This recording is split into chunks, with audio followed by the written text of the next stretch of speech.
gente, nuevamente hola, estamos aquí en YouTube, volviendo a las andanzas. Los shorts son muy bacanos, son interesantes, pero también es interesante compartir información más larga, de calidad, y que estoy seguro que esto les va a aportar bastante, ya que hablaremos de un tema súper importante, y es la proteína. ¿Qué pasa, amigos? Paso por aquí a recordarles de que suscribirse es totalmente gratis. También pueden activar la campanita para que les notifique cuando vuelva a subir un video. Además, también dejaré mi WhatsApp en los comentarios por si me quieren preguntar sobre asesorías, entrenamiento, nutrición, etcétera. Podemos continuar con el video. La proteína no solamente nos sirve a los que vamos al gimnasio, o al culturista, o al deportista, sino que hoy vamos a entender que, primero que todo, es esencial para todas las personas, para el adulto, para el niño y demás. Pero también vamos a darle la importancia que realmente se merece en procesos, por ejemplo, de aumento de masa muscular o de déficit. Y también darle importancia y contribuir a que sea un alimento esencial en el día a día de las personas. Así que entraremos mucho más en detalle hablando de la proteína. No, primero empezar hablando de la proteína como un macronutriente esencial. Existen tres macronutrientes: los carbohidratos, las grasas y la proteína.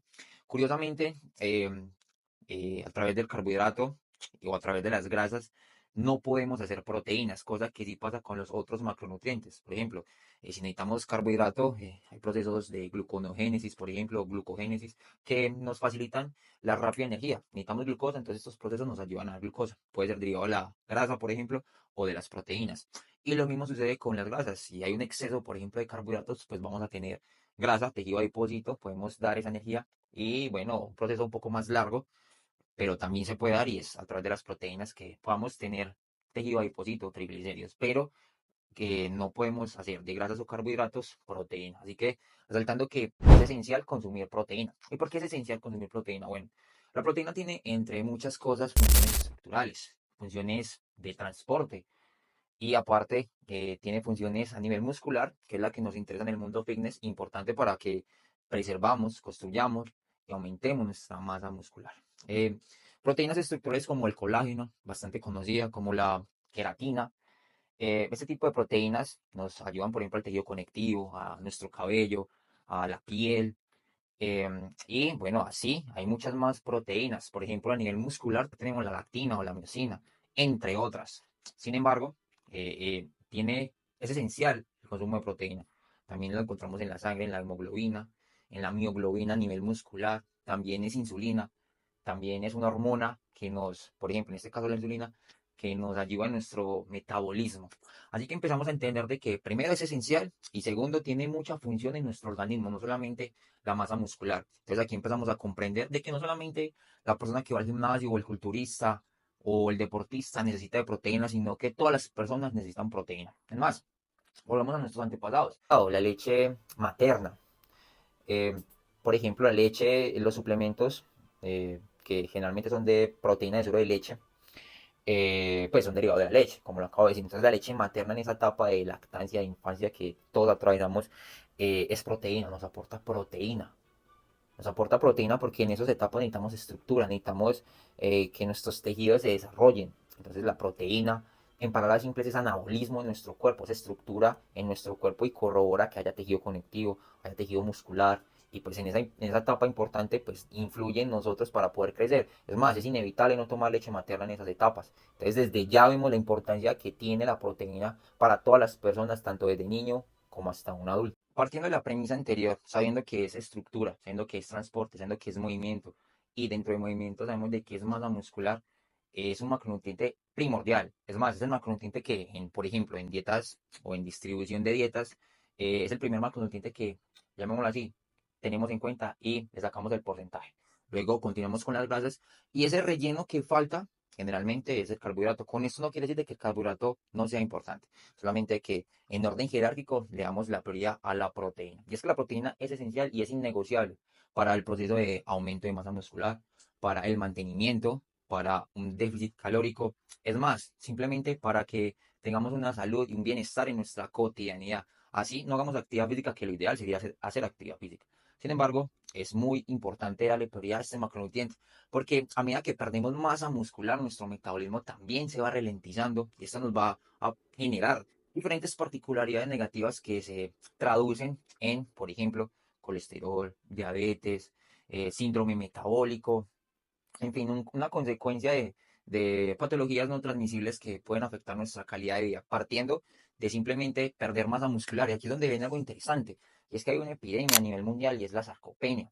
Antes que pensábamos que se daba en adultos mayores, pero ahora vemos de que hay adolescentes, jóvenes, niños incluso, que tienen un porcentaje de grasa alto y un porcentaje de masa magra bajo. Entonces empezamos a ver que desde chiquitos empezamos a tener una deficiencia en la proteína. Y déjenme decirles algo, llegar a la proteína o a los requerimientos de los de proteína es completamente difícil.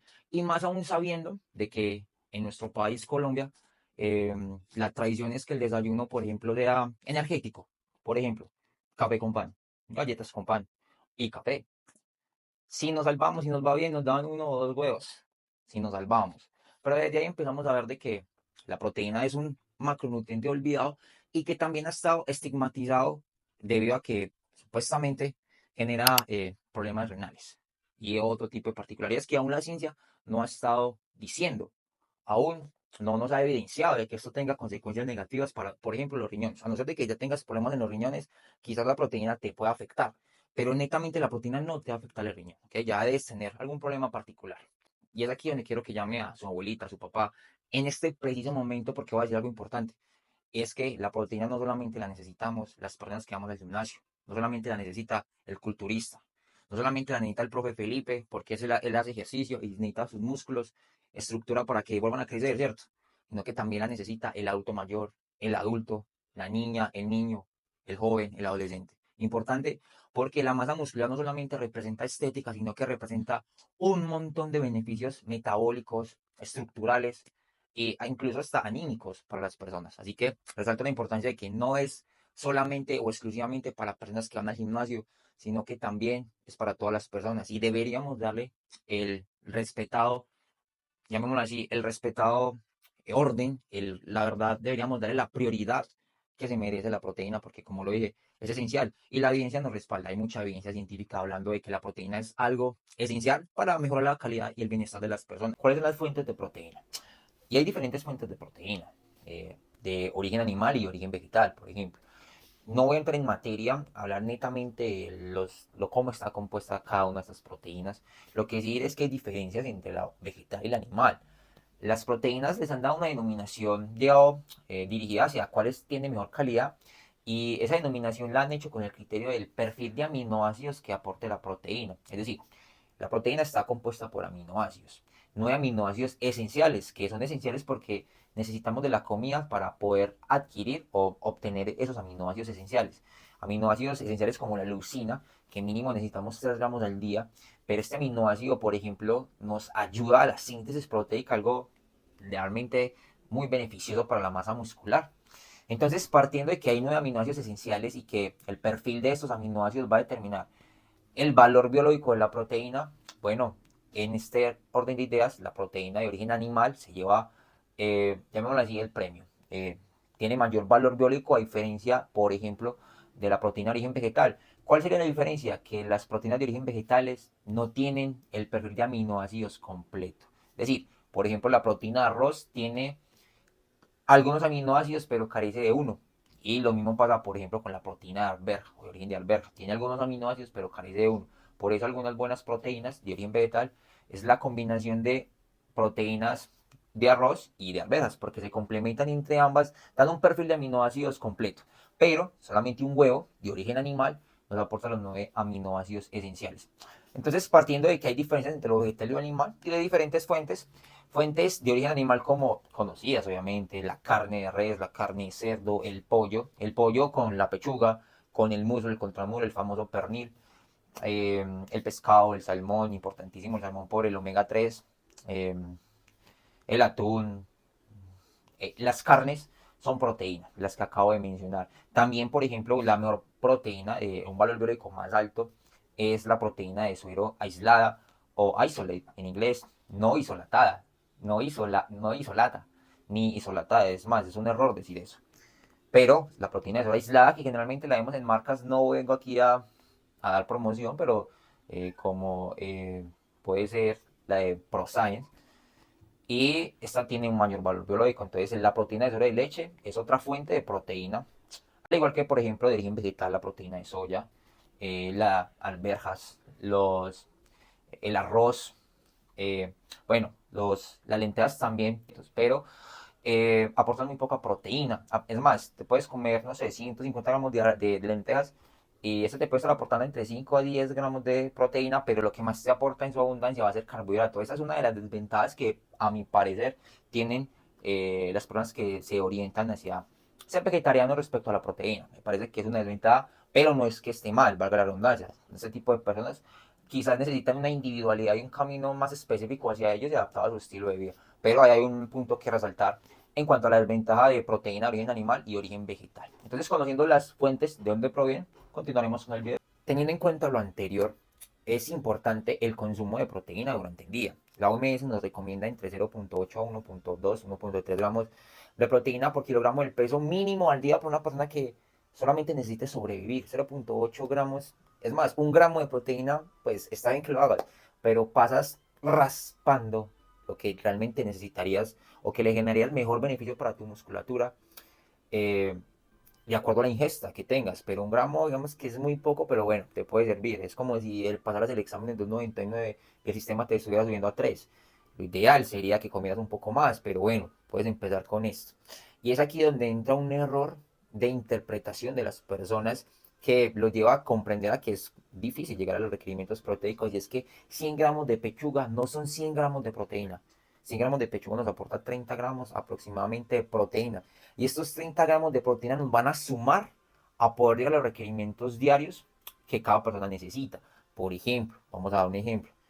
Digamos que hay una persona que está en un déficit calórico, aguanta un déficit calórico y pesa 90 kilos, que le vayamos a dar 2 gramos de proteína por kilogramo de peso, es decir, 180 gramos al día. Pues estos 30 gramos que se comió en el desayuno, tras de esos 100 gramos de pechuga, pues van a sumar a esos 180 gramos en el cual debemos llegar en el día.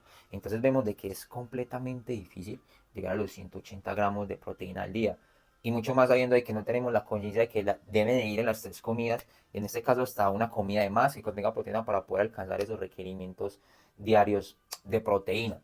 Así que vamos a entrar con recomendaciones para diferentes procesos, en más para una persona que simplemente haga actividad o no haga ningún tipo de actividad física, solamente sea sobrevivir. Empezaremos con eso.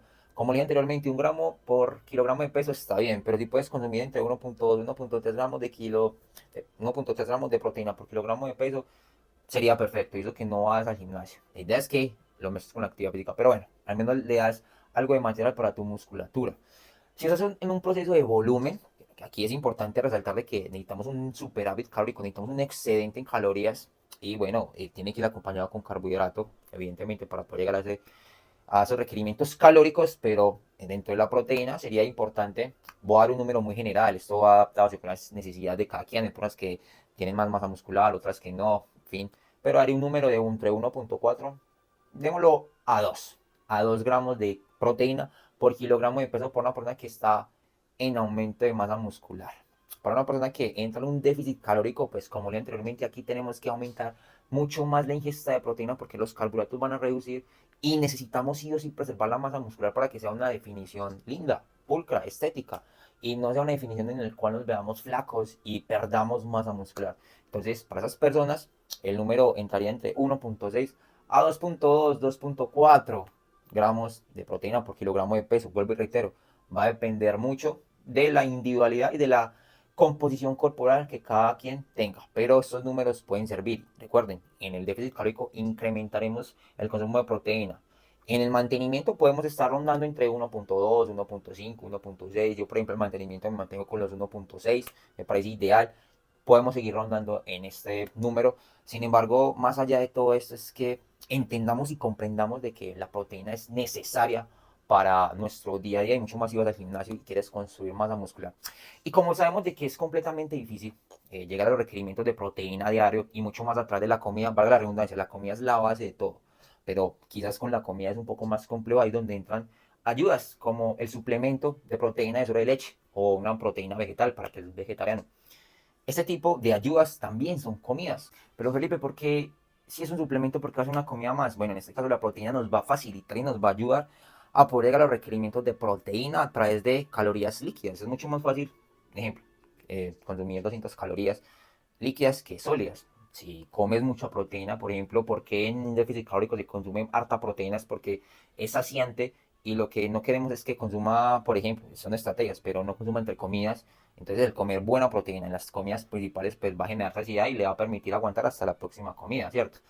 Pero es difícil llegar al requerimiento de proteína a través de la comida, entonces el suplemento, o más bien un complemento de proteína de suero de leche, eh, nos va a facilitar llegar a esta tarea.